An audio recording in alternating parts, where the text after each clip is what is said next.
ka ng 44 pesos lang per kilo. Grabe. Per kilo yan ha. Kaya guys, So, hello guys, good evening. So, andito tayo. So, ngayon, nakita natin sa video, doon kay Diwata na bagsak presyo yung bigas. So, bagsak presyo ng bigas, ibig sabihin nun, mura lang yung bigas na yon. So, ngayon, bukod doon sa bagsak presyo na bigas na yon, so, maraming matutulungan si Diwata na mga tulad kong mahihirap, makakabili doon sa bigas niya na bagsak presyo. So, kahit bagsak presyo naman yung bigas na yun, guys, tandaan nyo, hindi ka pwede magnenegosyo na wala kang kita. O, siyempre, may kita sila doon, maliit lang siguro. Kasi ginawa nila bagsak presyo eh.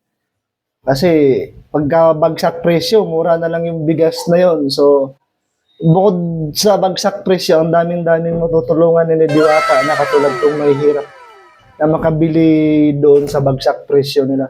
Yun lang bago tayo makabili doon sa bagsak presyo ng bigas ni Diwata, kailangan natin munang pumunta doon sa page ni, ano ba yung page na sinabi niya, mag-register doon. So, ngayon, ang kinakatakutan ko lang doon sa binigay ni Diwata na bagsak presyo ng bigas, baka bibilin sa mga businessman o businesswoman yung bigas na yun, baka bibilhin nila lahat yun, tapos ibibinta nila ng mas mahal.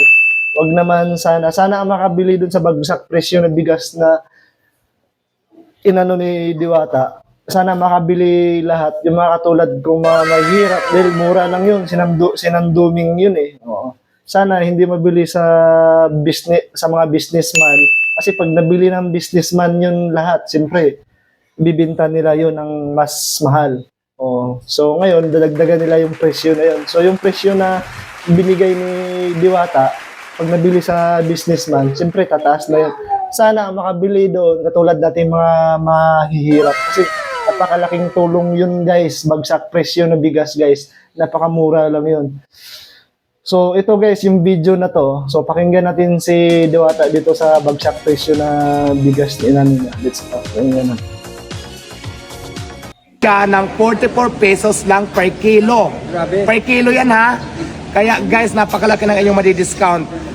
Ang gawin nyo lang sa June 6, mag-abang lang kayo ni James Apante kasi doon kami magla-live at doon kami magbabagsak ng presyo. Lahat ng inyong nakikita ng mga bigas na yan, ayan, ibibigay namin sa inyo ng bag. So, yun nga, di ba, narinig natin yung sinabi ni Diwata, bagsak presyo na yung mga bigas na yun. Sana makabili nun mga katulad dating mahirap kasi napakalaking tulong yun guys, sinamdumin tapos bagsak yung presyo na yun. Sana hindi mabili ng mga businessman kasi pag nabili ng mga businessman yun, bibilihin lahat yun. Tapos bibinta nila, siyempre papatungan nila ng presyo kasi nakuha nila, mura lang. Tapos napakagandang bigas. Sana wag mabili sa mga businessman.